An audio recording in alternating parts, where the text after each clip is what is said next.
അസ്സലാമു അലൈക്കും വറഹ്മത്തുള്ളാഹി വബറകാതുഹു.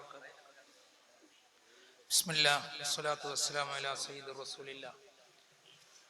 പ്രിയപ്പെട്ട ഉസ്താദുമാരെ, സദസ്സിലുള്ള മോമിനീങ്ങളെ, ഇന്ന് രാവിലെ ഇവിടെ ക്ലാസ് എടുക്കാൻ വേണ്ടി വന്നതാണ്. എൻ്റെ വീട് തൃശ്ശൂരാണ്. ഇവിടെ മൂന്നാമത്തെ പ്രാവശ്യമാണ് ഇപ്പോൾ ഞാൻ ക്ലാസ് എടുക്കാൻ വരുന്നത്. ഇവിടുത്തെ ഈ പ്രദേശത്തുള്ള ഉമ്മമാർക്ക് വേണ്ടി ളിയാഫ അക്കാദമി നടത്തുന്ന ഉമ്മമാർക്കുള്ള ട്രെയിനിങ് ഉണ്ട്, സൈക്കോളജിക്കൽ ട്രെയിനിങ്. അതിന് ക്ലാസ് എടുക്കാൻ വന്നതാണ്. അപ്പം എൻ്റെ തിരിച്ചു പോകാനുള്ള ട്രെയിൻ രാത്രി 11:30-ക്കാണ്. അപ്പം അത് കഴിഞ്ഞിട്ട് പോകാം എന്ന് പറഞ്ഞപ്പോൾ ഈ മജ്ലിസിൽ പങ്കെടുക്കാമെന്ന് പറഞ്ഞതുകൊണ്ട് നിന്നതാണ്. ദീർഘമായി പറയാൻ പറ്റിയ സമയമല്ല, 5 മിനിറ്റ് ഈ ഇങ്ങനെ സദസ്സിൽ ചെറിയൊരു ആശംസ പറയുക, അത്രേ ഉദ്ദേശമുള്ളൂ. സ്വലാത്ത് മജ്ലിസാണ്. ഈ നാട്ടിലുള്ള പാവൂരുള്ള എല്ലാ മുസ്ലിമീങ്ങളായ ആളുകളും ഇവിടെ വന്നിട്ടില്ല എന്ന് നമുക്കറിയാം. അതായത് കുറച്ചു പേരാണ് വന്നിട്ടുള്ളത്. അപ്പൊ എന്തേ വരാത്ത ആളുകളെ കുറിച്ച് അവർക്ക് ഇതിൽ പങ്കെടുക്കണ്ടേ? അവർക്ക് പ്രശ്നങ്ങളൊന്നുമില്ലേ? പ്രശ്നങ്ങളൊക്കെ ഉണ്ട്. പക്ഷെ എൻ്റെ പ്രശ്നങ്ങളും എൻ്റെ ഉദ്ദേശങ്ങളും ഒക്കെ ഇങ്ങനെയൊക്കെ മാർഗത്തിലൂടെ നേടിയെടുക്കണമെന്ന് എല്ലാവർക്കും എല്ലായ്പ്പോഴും തോന്നാറില്ല. ഞാൻ വന്ന ആളുകളോടാണ് പറയുന്നത്. കാലം കുറെ ഇങ്ങനെ മാറി മാറി വരികയാണ്. എനിക്ക് ഒരു 10-60 വയസ്സായി. നമ്മൾ മുന്നേയൊക്കെ വേനൽക്കാലം, വർഷക്കാലം എന്നൊക്കെ പറഞ്ഞു. ഇപ്പൊ അങ്ങനെ കാലങ്ങളൊന്നുമില്ല. ഏത് സമയത്തും മഴ പെയ്യുന്നുണ്ട്. എപ്പോഴാണ് മഴ പെയ്യാന്ന് അറിയില്ല. വയനാട് ദുരന്തം നമ്മൾ കണ്ടതാണ്. വയനാട് ദുരന്തത്തിന് ശേഷം അവിടെ ഇവിടെയൊക്കെ വലിയ ശബ്ദങ്ങളിൽ പൊട്ടുണ്ടെന്ന് കേൾക്കുന്നുണ്ട്. അപ്പൊ ഞാൻ പലരും ശാസ്ത്രീയമായിട്ടുള്ള റിപ്പോർട്ടുകളൊക്കെ പറഞ്ഞത് മലയുടെ ഉള്ളില് വെള്ളം ഇങ്ങനെ വന്നപ്പോ അവിടെ വരുന്ന വായു ആയിട്ട് പുറത്തേക്ക് വരുമ്പോഴുള്ള ശബ്ദമാണെന്നാണ്. ഞങ്ങളെ ചാവക്കാട് കടപ്പുറത്ത് മലയൊന്നുമില്ല. അവിടെ തിരുവത്ര എന്ന സ്ഥലത്ത് അവിടെയും പൊട്ടി ഇതുപോലെ പൊട്ടല്. അത് ഇങ്ങനെ ശബ്ദം വരിക മാത്രമല്ല, അവിടെ ബിൽഡിങ്ങുകളൊക്കെ ക്രാക്ക് വന്നിട്ടുണ്ട്. അപ്പൊ എന്തൊക്കെയാണ് എവിടെയാണ് ഭൂമിക്കടിയിൽ സംഭവിക്കുന്നത് എന്ന് നമുക്ക് ഒരു പിടുത്തമില്ല. ഇന്ന് കിടന്നുറങ്ങിയാൽ നാളെ നമ്മളുണ്ടാവോ, നമ്മളെ വീടുണ്ടാവോ, നമ്മളെ നാടുണ്ടാവോ എന്നൊന്നും നമുക്കറിയില്ല. ഇങ്ങനെയൊന്നും നമ്മൾ പ്രതീക്ഷിച്ചിട്ടില്ല. ഈ വയനാട് ദുരന്തം പോലെ ഒരു ദുരന്തം കേരളത്തിൽ നമ്മൾ ഇതുവരെ പ്രതീക്ഷിച്ചിട്ടില്ല. ബീഹാറിൽ ഒരുപാട് മഴ പെയ്യാറുണ്ട്, അവിടെ നോർത്ത് ഇന്ത്യയിൽ അങ്ങനെ ഉണ്ട്. പക്ഷേ കേരളം ഒരു സുരക്ഷിതമായ സ്ഥലമാണ് ജീവിക്കാൻ എന്നാണ് നമ്മൾ വിചാരിച്ചിരുന്നത്. പക്ഷേ കാലങ്ങൾ മാറിയപ്പോ നമ്മുടെ ഇന്ത്യയെ ചുറ്റിപ്പറ്റി കിടക്കുന്ന 3 കടലുകളുണ്ട്. ബംഗാൾ ഉൾക്കടലുണ്ട്, ഇന്ത്യൻ മഹാസമുദ്രമുണ്ട്, അറബിക്കടലുണ്ട്. സമുദ്രത്തിന്റെ ഉപരിതലത്തിലുള്ള ചൂട് 6 ഡിഗ്രി സെന്റിഗ്രേഡ് ഉണ്ടായിരുന്നത് ഇപ്പൊ 30-36 കൂടി എന്ന് പറയുന്നുണ്ട്. നമുക്കറിയില്ല, ആളുകൾ പറയുന്നതാണ്, അറിവുള്ളവർ പറയാണ്. അപ്പൊ നീരാവി പെട്ടെന്ന് ഉണ്ടാവുന്നുണ്ട്. അങ്ങനെ പെട്ടെന്ന് ആകാശത്ത് മേഘങ്ങൾ ഉണ്ടാകുന്നുണ്ട്, പാത്തികൾ ഉണ്ടാകുന്നുണ്ട്. അങ്ങനെ പെട്ടെന്ന് വലിയ വലിയ മഴകൾ ഉണ്ടാവുന്നുണ്ട്, കാറ്റ് ഉണ്ടാവുന്നുണ്ട്. ഇപ്പൊ മഴ നിന്നതിന് ശേഷം വീണ്ടും എല്ലാ ദിവസവും റിപ്പോർട്ടുണ്ട് അടുത്ത 5 ദിവസം കനത്ത മഴയാണ്. ഞാൻ പറഞ്ഞു വന്നത് മനുഷ്യന് ബേജാറ് കൂടിയിട്ടുണ്ട്. അത് മാത്രമല്ല, അങ്ങനത്തെ ദുരന്തങ്ങൾ മാത്രമല്ല, നമ്മുടെ മക്കള് നാളെ രക്ഷപ്പെടുമോ, നമ്മുടെ ഭാര്യ നാളെ നമ്മളെ കൂടെ ഉണ്ടായിരിക്കുമോ, മരിച്ചിട്ട കാര്യമല്ല പറയണത്. എപ്പോഴാണ് നമ്മളെ ഭാര്യ വേറെ ഒരാളുടെ കൂടെ ഓടിപ്പോകുക എന്നുള്ളത് നമുക്കറിയില്ല. ഭർത്താവ് എപ്പോഴാണ് ഓടിപ്പോകുക എന്നറിയില്ല. മക്കൾ എപ്പോഴാണ് വഴിമാറിപ്പോകുക എന്ന് അറിയാത്ത അത്രയും ഞാനിത് പറയുമ്പോൾ എനിക്ക് ബേജാറുണ്ട്. ഞാനിത് പറയുന്നത് ഈ ദിവസവും ഞാൻ ഇതിന്റെ ഫീൽഡിലുള്ള ഒരാളായതുകൊണ്ടാണ്. എനിക്ക് കൗൺസിലിംഗ് ആണ് പണി. 20 കൊല്ലമായിട്ട് ചെയ്യുന്ന പണിയാണ്. ഞാൻ പറഞ്ഞു വരുന്നത് ഇത്തരത്തിലുള്ള സദസ്സുകൾ, അതുപോലെ ദിക്റുമായിട്ടും ദുആകളുമായിട്ടും സ്വലാത്തുകളുമായും നിരന്തരമായി ബന്ധപ്പെട്ടുകൊണ്ടിരിക്കുന്ന മഹാന്മാർ, ചുണ്ട് നിർത്താതെ സ്വലാത്ത് ചൊല്ലിക്കൊണ്ടിരിക്കുന്ന മഹാന്മാർ, അവരോട് അടുക്കലല്ലാതെ ഒരു വഴിയില്ല. വേറെ ഒരു വഴി എന്റെ നോട്ടത്തിൽ ഞാൻ കാണില്ല. തൃശ്ശൂരത്തെ ഏറ്റവും വലിയ ഹാർട്ടിന്റെ ഡോക്ടറാണ് ഡോക്ടർ ഗീവർ സക്കറിയ. ഒരുപാട് ആളുകളെ ഹാർട്ട് സർജറി നടത്തിയ ആള് ഇപ്പൊ ഹാർട്ട് സർജറി നടത്തിയിട്ട് കിടക്കണം. മൂപ്പര് കൗൺസിലിങ്ങിന് വരുമ്പോ വളരെ പ്രശ്നം പിടിച്ച ആളുകൾ ഉണ്ടാവും. അവർക്ക് മരുന്ന് കഴിച്ചാലേ പറ്റുള്ളൂ എന്ന് തോന്നിയാൽ അവരെ സൈക്കാട്രിസ്റ്റിന്റെ അടുത്ത് റെഫർ ചെയ്യും ഞാൻ. അപ്പൊ സ്ഥിരം റെഫർ ചെയ്യുന്ന ഒരു സൈക്കാട്രിസ്റ്റ് ഉണ്ട് ചാവക്കാട്. അദ്ദേഹത്തിന്റെ വാപ്പ ഡോക്ടറാണ്, ഉമ്മ ഡോക്ടറാണ്, സഹോദരൻ ഡോക്ടറാണ്. അദ്ദേഹത്തിന്റെ മക്കള് രണ്ടുപേരും ഡോക്ടറാണ്. ഇപ്പൊ അദ്ദേഹത്തിന് റെഫർ ചെയ്തിട്ട് മൂപ്പര് എടുക്കണില്ല. മൂപ്പര് പരിപാടി നിർത്തി, തൽക്കാലം നിർത്തി വെച്ചെടുക്കുക. എന്താ വെച്ചാൽ മൂപ്പർക്ക് പ്രശ്നം വന്നു. മൂപ്പരിപ്പോ ഗുളിക കഴിക്കണം, പിടിച്ചിക്കാൻ പറ്റണില്ല.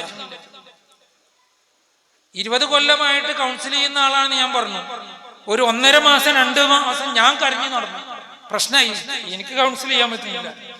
ഓക്കെ, എനിക്ക് ടെൻഷൻ പോലെ വന്നപ്പോ, എന്റെ ഒരു പേഴ്സണൽ ടെൻഷൻ വന്നപ്പോ ഞാൻ നിർത്തിപ്പോയി. 2 മാസത്തിന് ഞാൻ നിർത്തി. എന്റെ ഒരു സുഹൃത്ത് പറഞ്ഞു, നിങ്ങളെ ഇന്ന് കരഞ്ഞാൻ പറ്റൂല, നമുക്കൊരു സ്ഥലത്തേക്ക് പോകാറുണ്ട്. എന്നെ കൊണ്ടുപോയി എപ്പിസായിന്റെ അടുത്ത് കൊണ്ടുപോയി കേട്ടാ. എപ്പിസായി വെച്ച് എന്തേന്ന് വെച്ചു, ഭയങ്കര ടെൻഷനാണ്, ഫിക്കറാണ് ഉസ്താദെ. ഇങ്ങനെ പിടിച്ച് കൈ ഇങ്ങനെ പിടിച്ചു പറഞ്ഞു, ഫിക്കർ വേണ്ടെന്ന് അത്ര പറഞ്ഞു. ഫിക്കർ വേണ്ട, സ്വലാത്ത് ചൊല്ലിക്കോ. എപ്പിസായിന്റെ ഡ്രൈവർ ആ കാർഡ് എടുത്തു തന്നു. അല്ലാഹുമ്മ സ്വല്ലി അലാ സയ്യിദിനാ മുഹമ്മദിൻ വഅലാ ആലി സയ്യിദിനാ മുഹമ്മദിൻ എന്ന സ്വലാത്ത് എല്ലാ നിസ്കാരത്തിന് ശേഷം ചൊല്ലിക്കോളാൻ പറഞ്ഞു. ഒരാഴ്ച കൊണ്ട് ആശ്വാസം. ഞാൻ പറഞ്ഞു വന്നത്, അങ്ങനെയുള്ള നേതാക്കന്മാരും സയ്യിദന്മാരും നമുക്കുണ്ട്. പക്ഷേ എണ്ണം കുറഞ്ഞുകൊണ്ടിരിക്കുകയാണ്. എന്റെ കുടുംബത്തിലുള്ള ഒരു സ്ത്രീ, ഗർഭിണിയായ സ്ത്രീ, 3 മാസം ഗർഭമായത് മുതൽക്ക് അതിനെ ഹോസ്പിറ്റലിൽ അഡ്മിറ്റാണ്, തൃശ്ശൂർ ജൂബിലി മിഷൻ ഹോസ്പിറ്റലിൽ. എന്തിനാ കാരണം വെച്ചാൽ വയറ്റിലുള്ള ഗർഭപാത്രത്തിലുള്ള വെള്ളം ലീക്കായിട്ട് പോവുകയാണ്. അതുകൊണ്ട് ഡിസ്ചാർജ് ചെയ്യണില്ല, അവിടെ കിടത്തിയിരിക്കണം. 6 മാസം വരെ കിടത്തിയവര് ഹോസ്പിറ്റലിൽ 3 മാസത്തോളം അവർ ആസ്പത്രിയിൽ കിടന്നു. എന്നിട്ട് അവര് പറഞ്ഞു, ഈ ഹോസ്പിറ്റലിൽ പ്രസവിക്കാൻ പറ്റൂല, കാരണം സ്കാൻ ചെയ്തപ്പോ കുട്ടിയുടെ കിഡ്നിക്ക് പ്രശ്നമുണ്ട്. അതുകൊണ്ട് കുട്ടി ജനിച്ചിട്ട് മൂത്രമൊഴിച്ചില്ലെങ്കിൽ ഉടൻ കുട്ടിയുടെ കിഡ്നി ഓപ്പറേറ്റ് ചെയ്യണം. അതുകൊണ്ട് അതിന് പറ്റിയ ഹോസ്പിറ്റൽ തേടിക്കൊളയേ പറഞ്ഞു. തൃശ്ശൂർ ഒരു ഹോസ്പിറ്റൽ പറഞ്ഞു, അമൃത ഹോസ്പിറ്റൽ എറണാകുളത്തും പറഞ്ഞു. തൃശ്ശൂരുള്ള ഹോസ്പിറ്റലിൽ ബുക്ക് ചെയ്യണം, മദർ ഹോസ്പിറ്റൽ. കുട്ടികൾക്കുള്ള സ്പെഷ്യൽ സെക്ഷൻ അവിടെ ഉണ്ട്. ബുക്ക് ചെയ്യാൻ വേണ്ടി ഞാനും എന്റെ ജ്യേഷ്ഠനും ചെന്നു. ബുക്കിംഗ് ഇല്ല. അങ്ങനെ വെയിറ്റിംഗ് ലിസ്റ്റിൽ ബുക്ക് ചെയ്തിട്ടുണ്ട്. ആ സമയത്ത് ആ സഹോദരിയുടെ ആ ഗർഭിണിയായ സഹോദരിയുടെ ബ്രദർ ഗൾഫിൽ നിന്ന് വന്നിട്ട് അവൻ ആരോടും മിണ്ടാണ്ട് നേരെ ഇങ്ങോട്ട് വന്നു, നിങ്ങളെ ഭാഗത്തേക്ക് വന്നു, നമ്മളെ ഖുറാത്തങ്ങളെ അടുത്തേക്ക് വന്നു. കഴിഞ്ഞ പ്രാവശ്യം ഞാൻ ഇവിടെ ക്ലാസ്സിന് വന്നപ്പോ അന്ന് എനിക്ക് മംഗലാപുരത്ത് ഉള്ളാളത്ത് ക്ലാസ് ഉണ്ടായിരുന്നു. ഉള്ളാളത്ത് രാത്രി അവിടെ താമസിച്ചു. സുബൈക്ക് ഉള്ളാളത്തെ പള്ളിയിൽ നിസ്കരിച്ചു കഴിഞ്ഞപ്പോ സുബൈക്ക് ശേഷം ഉസ്താദിന് അവിടുത്തെ ഇമാമിന്റെ ക്ലാസ് ഉണ്ടായിരുന്നു. ക്ലാസ് കഴിഞ്ഞിട്ട് ഇമാം പറഞ്ഞു, അടുത്ത ആഴ്ച ഇവിടെ ഒരു തറക്കല്ലിടലുണ്ട്, സുൽത്താനുലമ വരുന്നുണ്ട്, അതുപോലെ ഖുറാത്തങ്ങളും ഉണ്ട്, നിങ്ങളെല്ലാരും വരണോ. കഴിഞ്ഞ ക്ലാസ്സിൽ ഞാൻ വന്നപ്പോഴത്തെ അവസ്ഥ. പിറ്റത്തെ ആഴ്ച അതേ ദിവസം എത്തുമ്പോ ന്യൂസ് കിട്ടാണ്, മഹാനവറുകൾ പോയിരിക്കും. ആ ഖുറാത്തങ്ങളുടെ അടുത്തേക്ക് വന്നു. അവിടുന്ന് ഈ സഹോദരൻ വന്നിട്ട് ഒരു കുപ്പി, ഇതുപോലെ ഒരു കുപ്പിയിൽ വെള്ളം വന്നിരിച്ചിട്ട് കുടിച്ചോർന്നു. ആസ്പത്രിയിൽ കിടക്കുന്ന പെണ്ണിന് കൊടുത്ത് 2-4 ദിവസം കഴിഞ്ഞപ്പോ അവരെ ഡിസ്ചാർജ് ചെയ്തു. ഹോസ്പിറ്റലിൽ നിന്ന് ഡിസ്ചാർജ്, ഇപ്പൊ ഓക്കെയാണ് പറഞ്ഞു. ഇനി ബുദ്ധിമുട്ടാകുമ്പോ വന്നാൽ മതി എന്ന് പറഞ്ഞു. ആ സ്ത്രീ പ്രസവവേദന വന്നപ്പോ തൊട്ടടുത്ത ഹോസ്പിറ്റലിൽ കൊണ്ടുപോയി. അന്നേ ദിവസം തന്നെ ആ സ്ത്രീ പ്രസവിച്ചു. ആ കുട്ടിക്ക് ഒരു ഓപ്പറേഷൻ നടത്തിയില്ല. ആ കുട്ടി ഇപ്പൊ 10ാം ക്ലാസ് പാസ്സായി. അവന്റെ പേര് അനസ് എന്നാണ്, ഞങ്ങളെ കുടുംബത്തിലെ കുട്ടിയാണ്.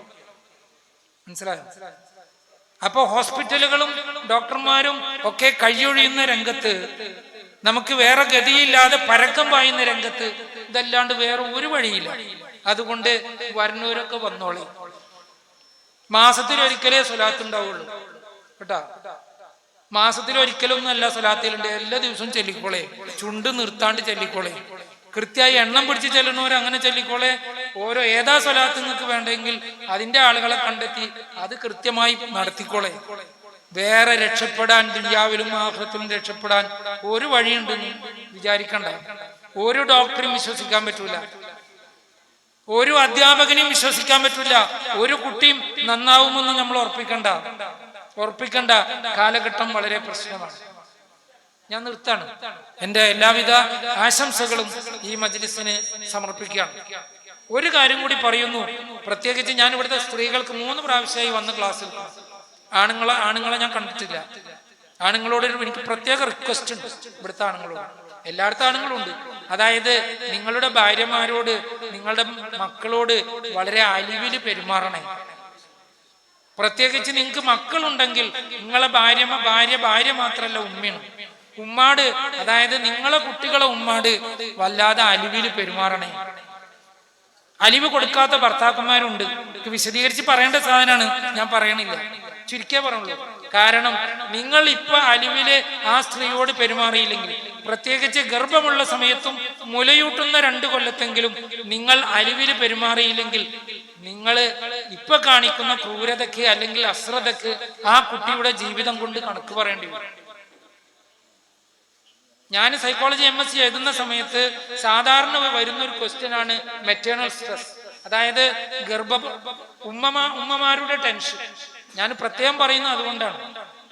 ഒരു ഉമ്മ ഗർഭമുള്ള സമയത്തും മുലയൂട്ടുന്ന സമയത്തും കടുത്ത ടെൻഷനിലൂടെ കടന്നുപോയാൽ ആ കുട്ടിക്ക് എന്തൊക്കെ പ്രശ്നമുണ്ടാകും, ഗർഭത്തിലുള്ള കുട്ടിക്ക് എന്തൊക്കെ പ്രശ്നമുണ്ടാകുമെന്ന് essay ക്വസ്റ്റ്യൻ ആണ്. 20 മാർക്ക് കിട്ടുന്ന ചോദ്യമാണ്. 100-ല് 20 മാർക്ക് കിട്ടുന്ന ചോദ്യമാണ്. 20 മാർക്ക് കിട്ടണമെങ്കിൽ 8 പേജ് എഴുതണം. മനസ്സിലായോ? എന്താ എഴുതുന്നത്? ഉമ്മ ടെൻഷൻ അടിക്കൊണ്ട് ഉമ്മാക്ക് എന്ത് ബുദ്ധിമുട്ടുണ്ടാവുന്നല്ല, ഗർഭിണിയായ ഉമ്മ ടെൻഷൻ അടിക്കണോണ്ട് വയറ്റിലുള്ള കുട്ടിക്ക് എന്തൊക്കെ പ്രശ്നം ഉണ്ടാവുന്നതാണ്. അപ്പൊ കുറച്ചൊക്കെ എഴുതാണ്ടാവില്ല 8 പേജ് എന്ന് പറഞ്ഞ്. അതുകൊണ്ട് ഗർഭിണിയായ സ്ത്രീകളെ, മുലയൂട്ടുന്ന സ്ത്രീ അറ്റ്ലീസ്റ്റ് ആ കാലഘട്ടത്തെങ്കിലും ആ ഉമ്മമാരോട്, ആ ഗർഭിണികളോട് കുറച്ചൊന്ന് അലിവില് പെരുമാറണേ. വലിയ കണിശൊന്നും വേണ്ട. അതിനെ ആശ്വസിപ്പിച്ച് തൊട്ടു തലോടിയിട്ട്, ഇന്ന് ഞാൻ ഈ വിഷയം അവിടെ പറഞ്ഞപ്പോ, ആ ഉമ്മമാരോട് പറഞ്ഞപ്പോ പല കണ്ണിലും കണ്ണുനീര് കണ്ടിട്ടുണ്ട്. സ്ഥിരം വരുന്നൊരു പ്രശ്നമാണ് ഇത്. പലയിടത്തൊന്നും കേൾക്കുന്നുണ്ട്, ഇവിടുന്നും ഞാൻ കേൾക്കുന്നുണ്ട്. ഭർത്താവ് കൗൺസിലിങ്ങിന് വരാൻ തയ്യാറില്ല, പാവം ഭാര്യ വന്നിരിക്കുകയാണ്. ആർക്കാ കൗൺസിലിംഗ് വേണ്ടത്? ഭാര്യക്കല്ല, ആ ഫുലാൻക്കാണ്. ഫുലാൻ വരൂല. അതുകൊണ്ട് കേമന്മാരായിട്ട് ആരും ഞാനും നിങ്ങളും ഇങ്ങനെ നടക്കണ്ട. ഇതൊക്കെ പഠിച്ചോൻ ചോദിക്കും. നമ്മളെ ഭാര്യമാരോടും നമ്മളെ മക്കളോടും പ്രത്യേകിച്ച് ചെറിയ കുട്ടികളോട് നല്ലോണം കാരുണ്യം കാണിക്കണേ. നിങ്ങളിൽ ചെറിയവരോട് കാരുണ്യം കാണിക്കാത്തവൻ, നിങ്ങളിൽ വലിയവരോട് ബഹുമാനം കാണിക്കാത്തവൻ നമ്മിൽ പെട്ടവനല്ല എന്നുള്ള ഹദീസാണ് 3-ാം ക്ലാസ്സിലെ അഖ്ലാഖിൽ നമ്മൾ പഠിച്ചത് മദ്രസയിൽ. ആ ഹദീസ് ഇപ്പോഴും ഉണ്ട്. അതുകൊണ്ട് വല്ലാത്ത കൊടും ക്രൂരതയൊന്നും കൊച്ചുമക്കളോട് കാണിക്കണ്ട, ഭാര്യമാരോട്. അവസാനം കരയേണ്ടി വരും, ചിലപ്പോൾ നിങ്ങൾ ഒറ്റപ്പെടേണ്ടി വരും. നമ്മളെ സാന്ത്വന സെന്ററുകളും സാന്ത്വന സിറ്റികളും ഒരുപാട് റീഹാബിലിറ്റേഷൻ സെന്റർ ഉണ്ടാക്കുന്നുണ്ട്. എന്തിന്? നമ്മളെ പോലുള്ള ക്രൂരന്മാർക്ക് കെടുക്കാൻ. ഭാര്യമാർക്കും മക്കൾക്കും വേണ്ടാത്തവര് ഞങ്ങളെ തൃശ്ശൂർ ജില്ലയിൽ കെടുക്കുന്നുണ്ട്. 25 ആള് കെടുക്കുന്നുണ്ട്. അവിടുന്നാണ് മരിച്ചു പോണത്. ഭാര്യക്ക് വേണ്ട, മക്കൾക്ക് വേണ്ട. എന്തുകൊണ്ട്? നല്ല കാലത്ത് അലിവ് കൊടുത്തിട്ടില്ല. അതുകൊണ്ട് നന്നാവാൻ നോക്കിക്കോളെ, എന്നോടും നിങ്ങളോടും. അസ്സലാമു അലൈക്കും.